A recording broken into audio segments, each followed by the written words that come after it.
Hey guys, just your average Joe here. And for a second, I almost forgot my hat.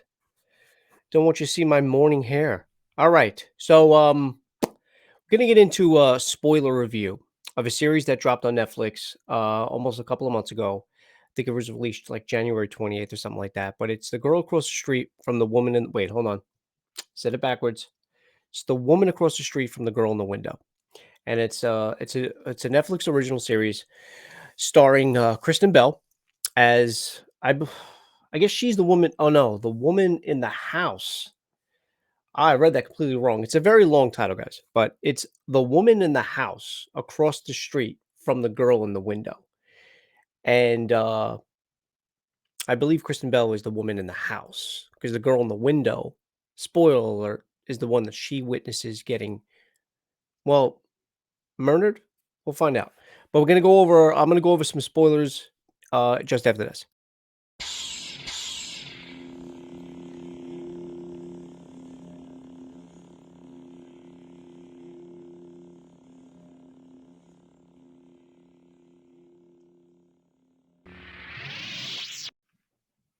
All right. Well, happy Sunday. It is currently Sunday morning, and depending on where you are, you lost an hour of sleep like I did. And it's not honestly, I didn't feel it as much. I didn't go to bed too late. Um, I just woke up super tired and I was like, why am I so tired? It's 8 o'clock. And then I realized, oh, well, it's really seven for me. So yeah, we lost an hour. I'm gonna try to wake up. I got my coffee going, and I wanted to talk about this series for a couple of reasons. One, because I think it's a recommended watch. I would definitely watch it. It's only 8 episodes, and every episode averages, I think, about like 23, 24 minutes. So it goes by really quick. I started it last night, and it was a series that I had my family watched, a couple of my friends watched, and I got some different takes on it from different people. One liked the whole series, wasn't crazy about the finale. Another one wasn't crazy about the series but loved the finale, and then overall people enjoyed it. So I was like, all right, well, let me give it a chance. So last night I popped on the first episode, and I was like, all right, not only is this enjoyable, but it's pretty damn quick. So I watched the whole thing. And one of the reasons why I want to talk about it, not only because I thought it was good and I think you should watch it, but I wanna see if you guys watched it the way I think it's meant to be watched. When I first started watching the series from the first episode, I thought I figured maybe there'd be some because the first episode has a couple of jokes, right?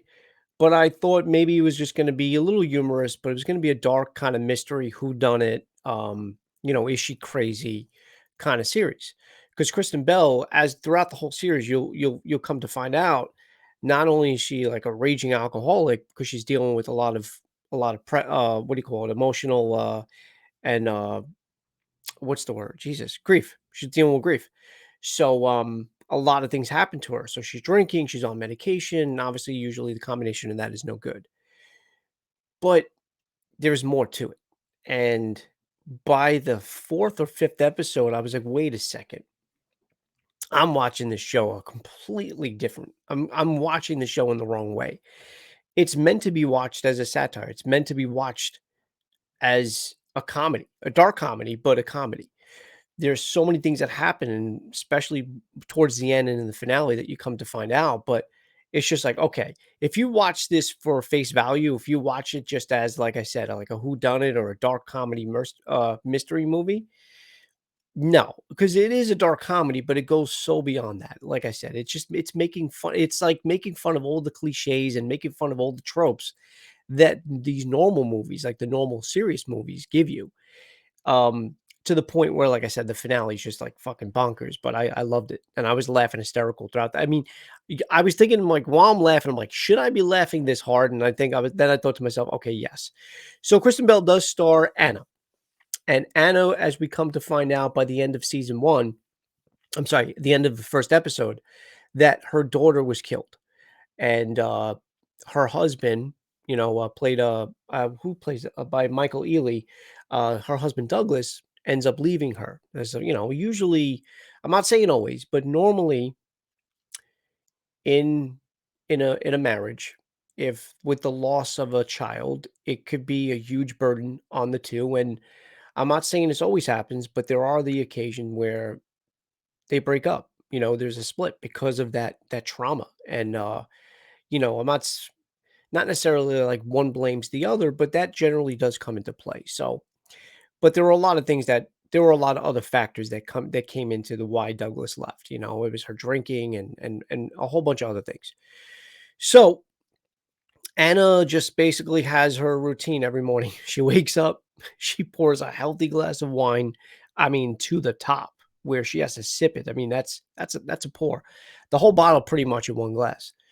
And she sits on the couch, stares out her window, and reads her books, and takes in, you know, what's going on outside.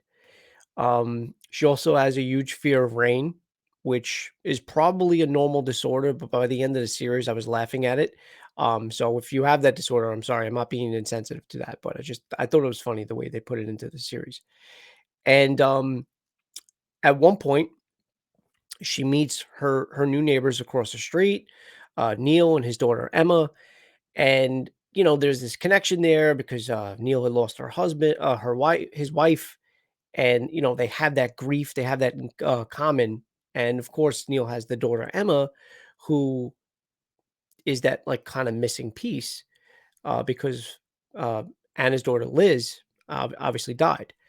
So there were a lot of things that were set up, and then there's a girlfriend named Lisa, who we come to find out is not who she says she is, and her real name is Chastity. There was a whole bunch of things that were going on, but the whole point of this is not only to say that I enjoyed the series and what ensued, but just the simple fact that I don't know how you guys watched or perceived this series and if you took it the right way. And if you didn't, if you do go back, if you haven't, go back and watch it as a comedy.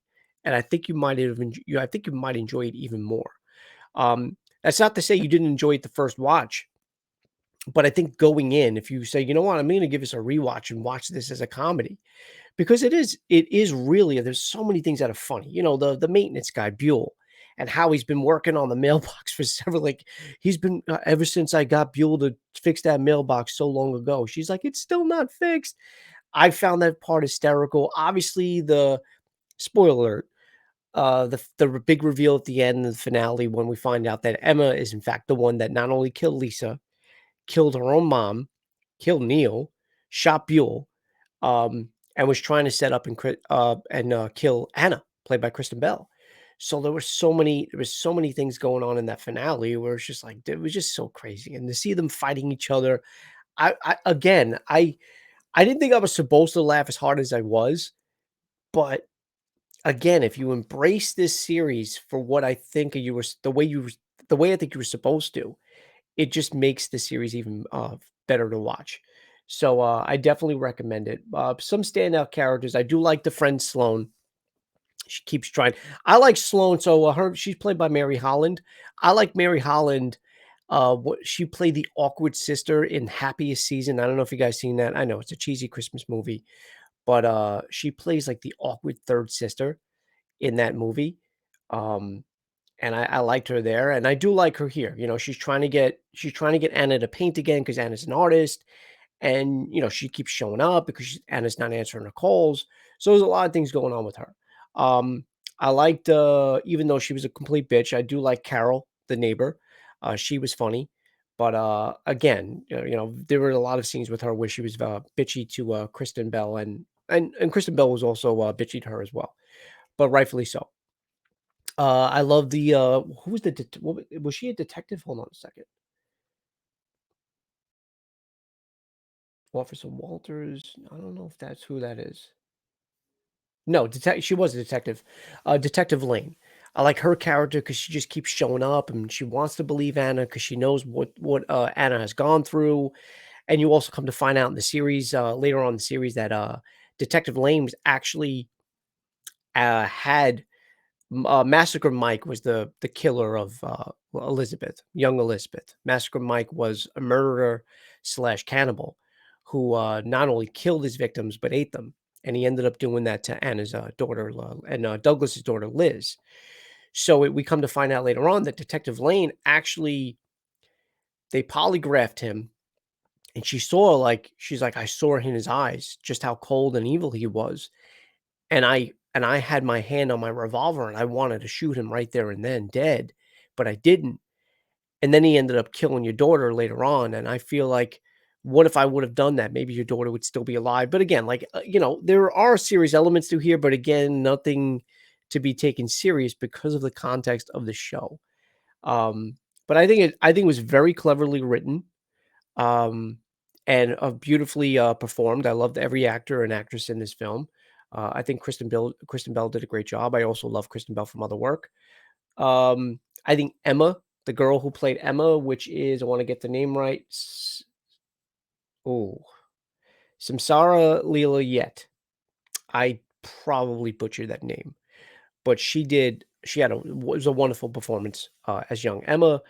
And, even Massacre Mike. I mean, every scene again, if you go back and watch it the way I watched it at first watch, you it's hysterical, it really is. And Buell is probably one of my favorites because, he's just that simpleton, working on the house and working on the mailbox for so long, drives that hammer in his hand. I mean, hammers a nail in his hand, doesn't even realize it. It's there's so many crazy elements to the show and so many reasons why I like it. But I definitely think if you haven't seen it, you probably shouldn't have watched this spoiler review.